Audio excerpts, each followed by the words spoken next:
On say basically you can say vision. Maybe definition in just say maximizing what you have today to get what you want tomorrow in terms of your short term, long term, and medium terms. And Ghana no, to be a new. Say them penfodi can say this is the 8th committee and as a commission yet say omuma vision, which means all along no, you need vision. For the past 60 years, in your independence no, ye no biara na are. Kofi me make us they based on leadership.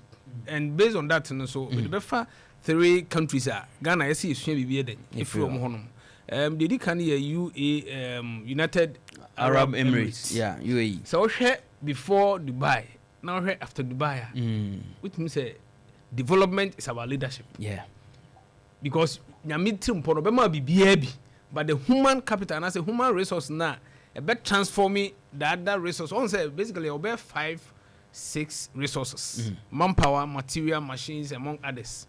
Ni nyina no enipa na e de adwuma man society. Oba wi ase ohun nyame a wo ye mpada. Perfect. Ma nyame bodua. E bodua. No bo nipa. Fa onyansa. Eti nipa na e be change dua na man ba ye mpa. E de ye akunya. So nyame ye ka nyina no.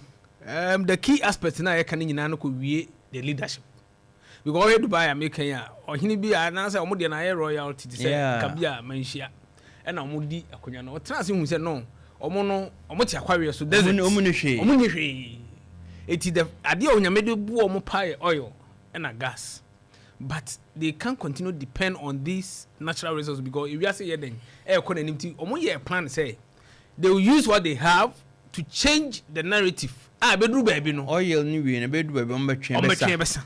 I bedru baby na on might be in here oil from them, but omekoso then it is the main target was tourism. And who say before betting tourism, I say we develop infrastructure in terms of your airport and acquiring hotels, real estate in this animal.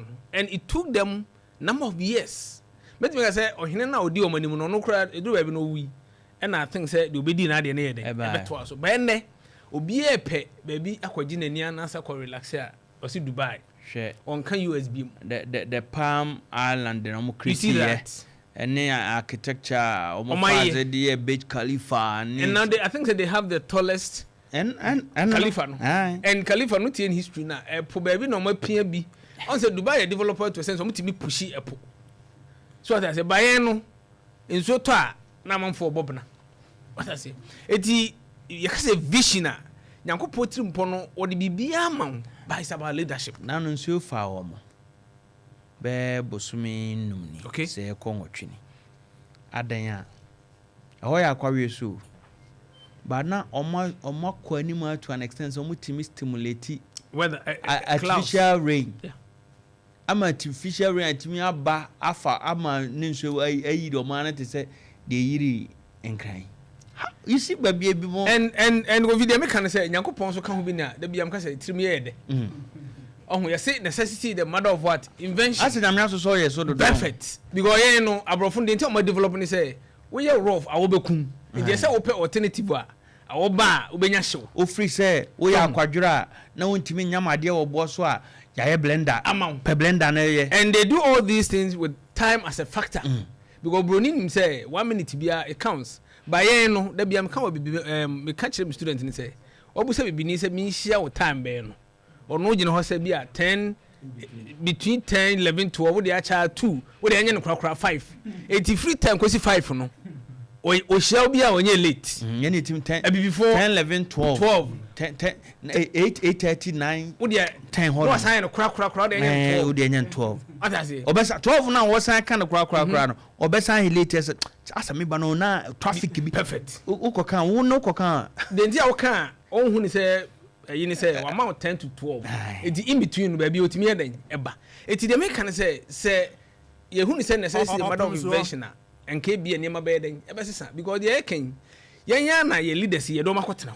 But the question is, are they doing what we want? And you see, and Mary asked my baby son say, Sir plan on we is it going to take effect from this era? Mampany, John Dramanima, or what I say, yes, I had ya too.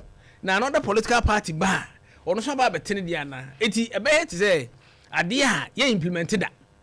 Because you say Ghana, no, or be a bar or the party bar. With manifesto Me de biam kasa Ghana and develop because of that manifesto na ye de ban. We see better Ghana, we see Ghana beyond 8. Wo de emu say vision 2020 e kan ye settle no 1996. Ene ye ya sank ye boa mani pampom me ma ye adwuma o UNDP pen.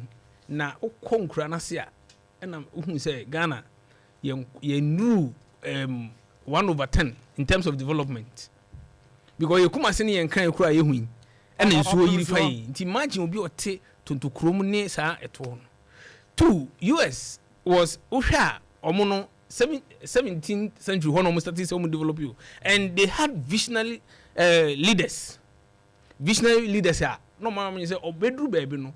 Oni hokura o man any beden ebeji. By a problem of Africa and say Ghana and say ye di aburo wu akọ. Hwe ayi na obi say sa commission committee start free. Mo amohwe o Facebook na pese obahwe o Facebook na bia ayi Opemsuo radio oba Facebook a Opemsuo radio we yam panyimfo a John Dramani Mahama power mo na another time no mo 49 MC o dia about 37 so 30 nyum nya na wa ha de na eya kwetsa aban bia ba we no nso no commission no nso no enipa na omnu nso no yeyi wo mo de na no na me kan bi ni o se na another time no mo ayi wo mo no se na obi di adwene pa bi na eya na Mahama ba na nado ne yi wo mo de ne supposedly o mu nyina ya MPP for nye yi fine den eko this answer na we mu be ya adwuma no this 2057 na nado time 2024 ne wo ho and it means that ne wo nkrofo mo ye den yes adwuma no it has now reduced from 49 to 37 or so 38 alien government inti obi enti bi sa ho say we mu so ewia na NPP ba in a way we mu nyina fa beko do they make any Opemsuo ebe hia say president no so yi nipa emo yes ade we ana. To me the answer is no. Why it is no is that your every sector bia no your experts Opemsuo etinya wo president na say wo to nsa friend kofo so just say ye de ba bibi te say education omunim obi a mam cho somebody like Tie Boatin papa Tie Boatin a obeye e friend say e friend say Tie Boatin be regional director ena opanyin IKJC so just say obia wafa education sector bianim say those people are what experts ayi na nanse kra minister ya no hoyi aduchum was aduchum so just say it is a ye vision 2057 yes ye for education yes ye for education for yonko for wo hono ma education sector no ankasa betimi e kra e obi aba say oh sanko for we mu mienu de anyway kra no ho ye dwene dachi ho entinya MPP na ndiso me hu de enti ane obi aba no what committee ye kan ene ye kan education a aduchum me nka sama na menim de enti asama na I speak na me pen because of the stem a what dwene ye odi aba de abehim sene wo dwene dachi na wo say wo education wo infuse science wo infuse technology wo infuse engineering wo na wo say wo betena ho tena ho ene AI ene aye bibia aye enra me ko be ni na ko fi enra me se film yi o se me film enkoda o mo ye nso hwe moko wasifo no science no question na akra no yesi onya ya na aye opie obaye na se wakose baby ma AI asolve ni nyina na tibe ko ne teacher no bo fu ka je so mu toni down one hwe abenya pressure no wo na akra ntiase omu mra fom ede na di we aba from munye jo no obi ahwe nim no there must be a root cause of it. What I know is that senior high yemfa mobile phone call. Now this highly sophisticated Samsung A25 anya phone kitwa then na kran to me di buy yeah it phone I didn't change for how many years onya na way hene it wo mon share the root no no mon kele no me to aso no kakra me dey count on say me say topic na wimba me tirim na me dey start me say when the rich and the elite decide for the poor there's possibility of what absolute decision failure we hear pen for you mo TV so ya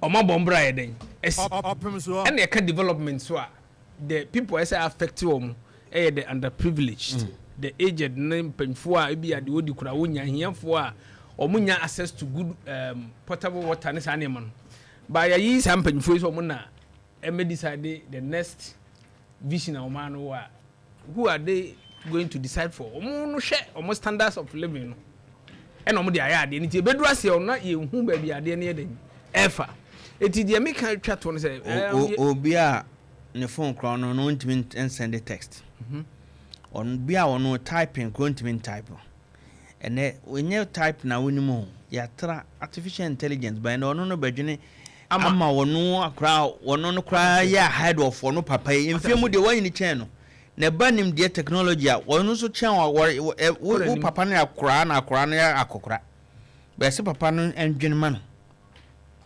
eti no me de me dwell on leadership no eno na problem see etimi streamline niema ema leadership no because me de nipa anka obebo Ghana e Kwame Nkrumah and e bi ono so no weaknesses bi ntino and me and just to stay to the extent say obetimi aboa because apart from Kwame Nkrumah dey am ka say dey pa na o ma wo yenya e betimi ka say yes so transformational based on leadership obi aba book mu die ya na obeka Ghana ne brofa kase any themes ne caption the oboa ni ama 50 vision 50 57 one transformative for any ade ato enso so ebewie no and then the last thing timelines with this vision so very key but me say e be a 5 years e see e do say after 5 years if 5 years na you call the next 5 years kakra toward that you can bam so that say 50 57 eti nipa na ono so you know the possibility say 50 57 no ho no kra so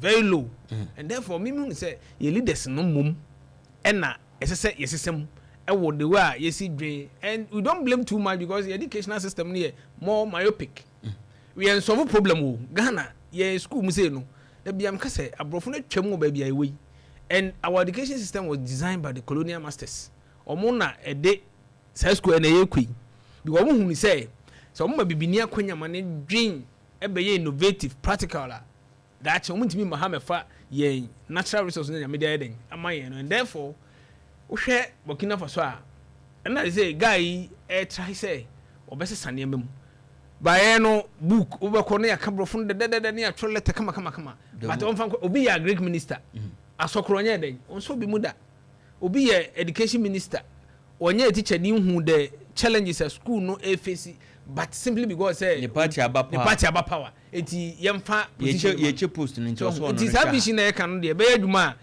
say we should have a change of mindset and everything together. Yeah, me read an aspect under economics na ma share